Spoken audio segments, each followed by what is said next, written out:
Welcome to the newest episode of Beyond the Fame with Jason Fraley. I'm your host, Jason Fraley, picking the brains of the top filmmakers, musicians, and artists of our time. Starting today, you can pick up a copy of the 30th anniversary Blu-ray of FernGully: The Last Rainforest, which hit movie theaters in 1992.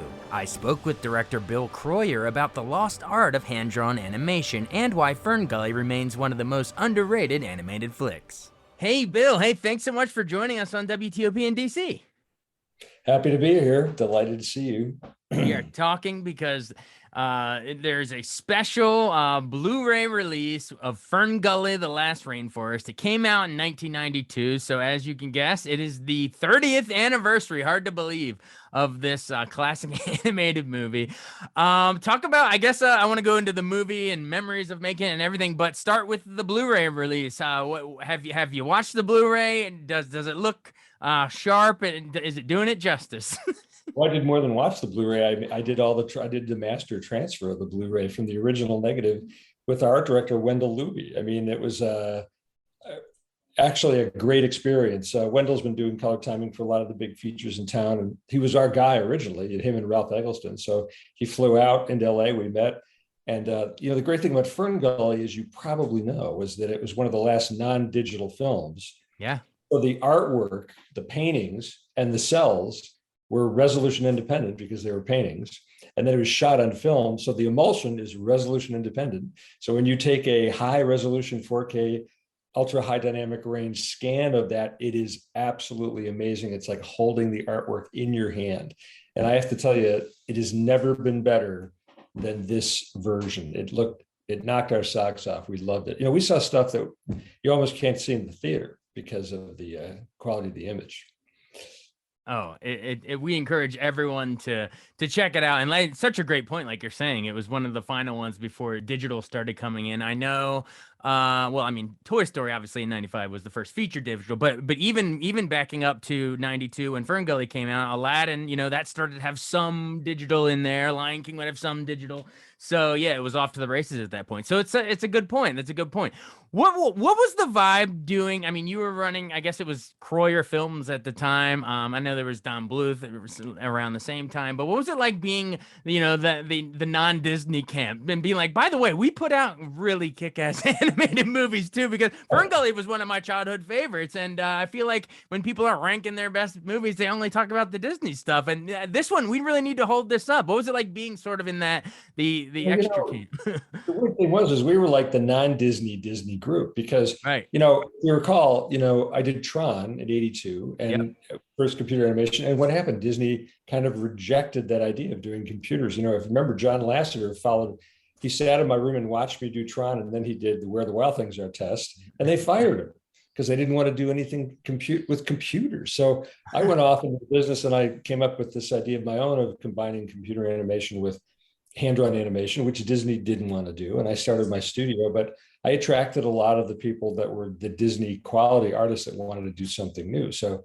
when you look at the roster, and Ralph Eggleston, art director, he did Toy Story and he did Nemo and he did The Incredibles. Tony Facioli, the character designer, he did all the Pixar films. So, Andrew Stanton was one of our storyboard artists. So we had a very, very high quality crew. When the Australians came to town to do this movie and they knew nothing about the Hollywood animation business, they discovered that there were no other Disney feature animation units other than Disney. So they weirdly enough found us and they said, well, you're not a feature unit, but you guys have the quality.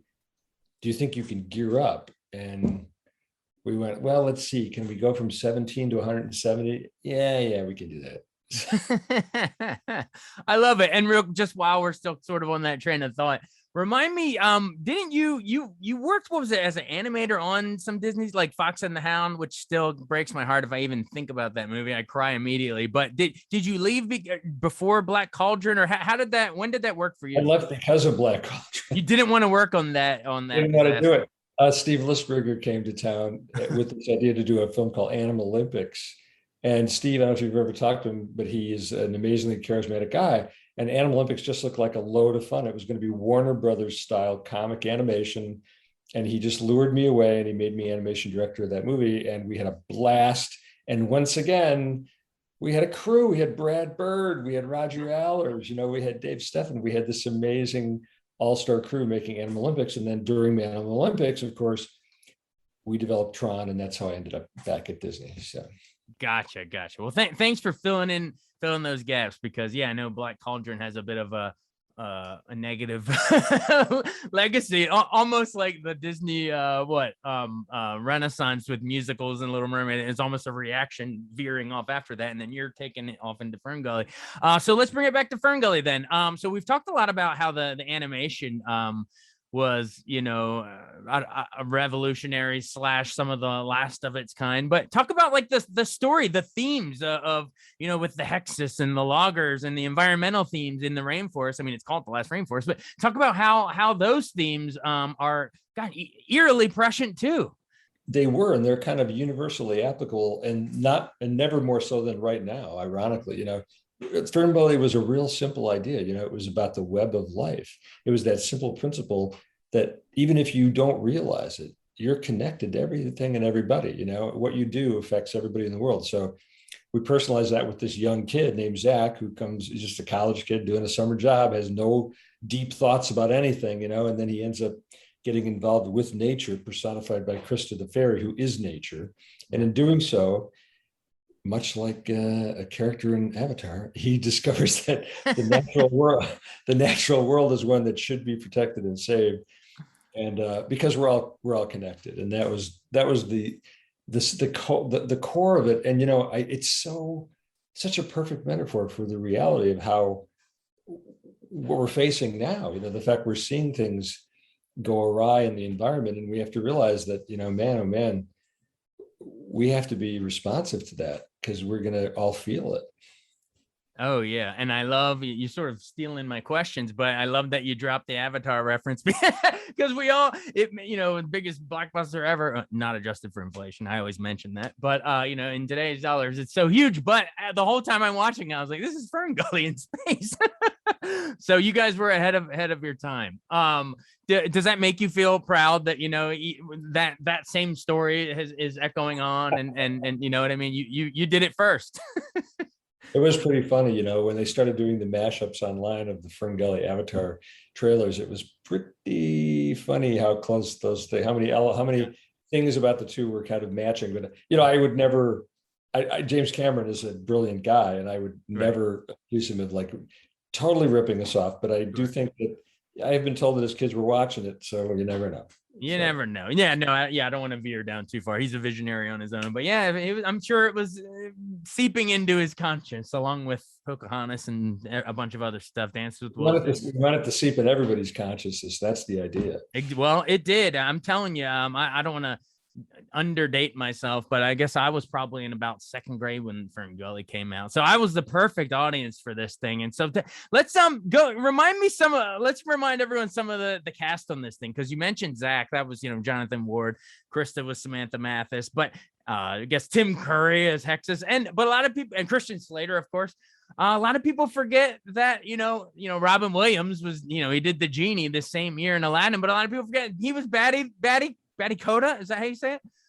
Yeah, he was Batty Coda. We got him first. It was his first animated voice, and he signed on because he loved the project and he loved the message, And of course, Batty Coda, if there's one character that symbolizes the whole point of the movie, it's Batty. He is nature, basically abused by man in a character, and Robin loved that, and he just made that character come alive, and all the personality changes and everything that he did. It was really a natural thing for that character with the little wires in his head. It just became so perfect for Robin to do. And I always say the toughest thing for me on that film was picking the best Robin Williams take, because he would do like 10 improvisations and they would all be just brilliant. So you had to go, oh man, how do I pick one? So anyway. The guy, rest in peace. The guy's brain moved faster than probably just about anybody. And famously, the stories are that Aladdin couldn't even be nominated for a script, Oscar nomination, because so much of it Robin improvised in the booth. It wasn't even the writers. So I assume it sounds like that was sort of the case here. He was just riffing a lot of it. So it was like, what do we use and what do we throw? Like his cutting room floor stuff's probably funnier than most people's written stuff. You say animation's all about visual storytelling, and that's what we're all about. And that's why we went to Australia. We did that, that research trip because we wanted people to realize that the actual forest with the real plants and animals that we're talking about is as magical as any fantasy world that you could create. Yeah. And that in a way was a message. That was a visual message in itself. That what you're watching here on screen is something you can actually save. Right, exactly. And it's just cool when you're watching it and you can, if you listen closely, you're like, that's Cheech and Chong, that's Tone Loc, that's the whole cat. Were great. They were so much fun. Yeah, there's stories, of course, you cannot tell about Cheech and Chong on radio. Yeah. You can only imagine. So yeah. Their rainforest was of the smokable kind. I'm sure different grass they were in their rainforest. You can't pass up that opportunity with Cheech and Chong. I won't say anything. You can say no more. Haze over that rainforest. But no, the other thing that pops in my mind when I think of FernGully, in addition to the cast and the animation, I think of that the Land of a Thousand Dances, the na na na na on the little Walkman, right? Of course, it was who was it? Was it Wilson Pickett originally? I think there was like a '90s sample cover that came out around the same time, so that song was kind of hot. But talk about that song's place in the movie. Well, all the songs when you're making it, our thing was never stop the story with a song. Every song has to move things forward and be appropriate. And Tim Sexton was our music supervisor, and all through that movie, like that was a cover, but some of those songs in there, like if you're going to eat somebody, Jimmy Buffett wrote that. The richest man in the music industry came into our studio and sat with us at the Moviola, and he looked at that, and I remember the only thing I said to him, I said, Jimmy, animals don't really have buffets, so maybe you should alter that lyric. And he just kind of looked at me as if to say, you realize I'm a billionaire, right? And of course he didn't change the lyric. So that song and the Walkman song were great. And I thought the Raffi song, going through the treetops and everything was so lyrical. Raffi at the time, every kid in the world loved Raffi. So again, it's unusual, it's not a Broadway musical type of musical, but the music just fits and it's so varied. Man, Tim Curry knocking out that, a Hex's song. The variety of music in the film is kind of amazing, kind of unique. It really is. And I guess you got Alan Silvestri doing the score, the instrumental stuff. He was Roger had just done Roger Rabbit and Back to the Future. I guess he would do Forrest Gump a couple years after FernGully, like that. He was on his he was on a roll there. But man, it's just a phenomenal piece of filmmaking. And as we're talking about it and remembering everything, I'm gonna dare I say, very underrated now that we're going through all of it. I'm like, this is some of the best on every level that we're talking: the music, the animation, the cast, everything. Well, we appreciate you joining us. I know you got to jump to another one. I guess just sort of in closing, talk to our listeners that maybe they haven't watched it in a while, or maybe they've grown up and they're parents now and they have kids that haven't watched it. Why should they grab this Blu-ray and revisit the world of FernGully? Well, like I say, it immerses you in a world that everybody should know about and think about. And that's the fact that the beauty of nature is a natural thing, and it's something that's worth preserving and worth protecting, and worth maybe altering your life a little bit to protect. And the other thing I'll say is, remember, this is one of the last truly hand-drawn films, and the magic of hand-drawn animation is different from CG. It just has a different magic to it because it's pure illusion. It doesn't have to exist as a model. Whatever the animators drew, they make you believe those characters are there through drawings, and that's something that's being lost in features. And FernGully is a fantastic example of it. So those kids who are watching computer stuff all day, watch FernGully, enjoy those characters, watch the acting, watch the way it works. It's just so much fun to see. Yeah. By the way, before we run, do you think they would ever make a comeback, the hand-drawn animation, or is that like the genie, no pun intended, the genie's out of the bottle because CGI is just, I guess, so easy now? But could it ever come back as a large wave, or is it more just like in spurts? We'll see it here and there. It's the ability to do it is there. It's getting more and more difficult because the artists who know that skill are disappearing. They made Claws a couple of years ago, which was basically hand drawn, but it was so kind of overly done with CG technique that you didn't even realize it was 2D. We all hope, all of us from the old days, the old animators, we all hope it's not a lost art, because again, there is something so captivating and just kind of transformative about watching the illusion of drawing as opposed to the reality of dimensional CG.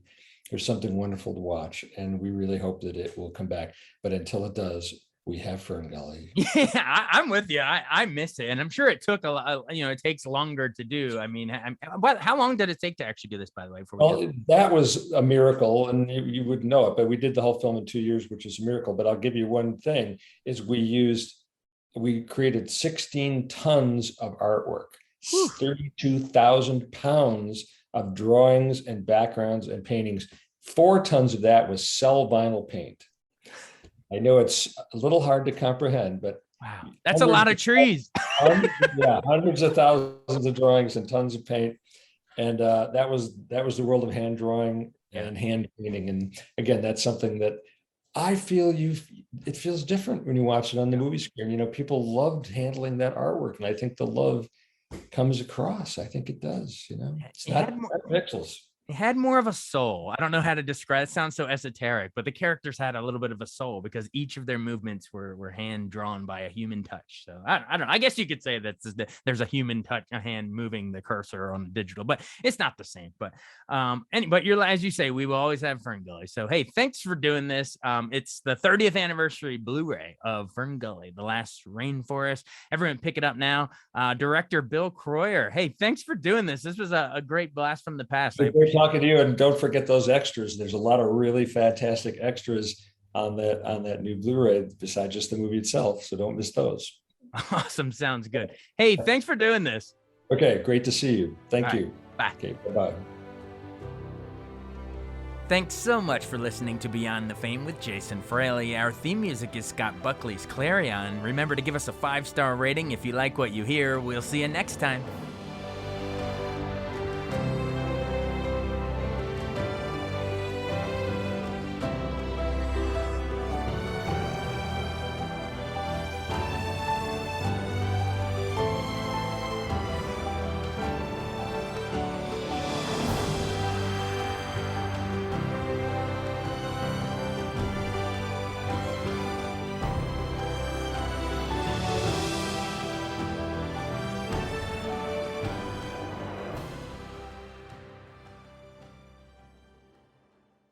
I wanted to take a second to tell you about an app I really enjoy. Living in the DC area is great, and Podcast DC gathers all of the local shows that I like all in one local app. Health, sports, local news, politics, and so much more. Podcast DC is the new local app with hundreds of DC area podcasts to choose from. I can earn exciting rewards just for listening and share the podcasts I love instantly. Available in the App Store or in Google Play, listen local with Podcast DC.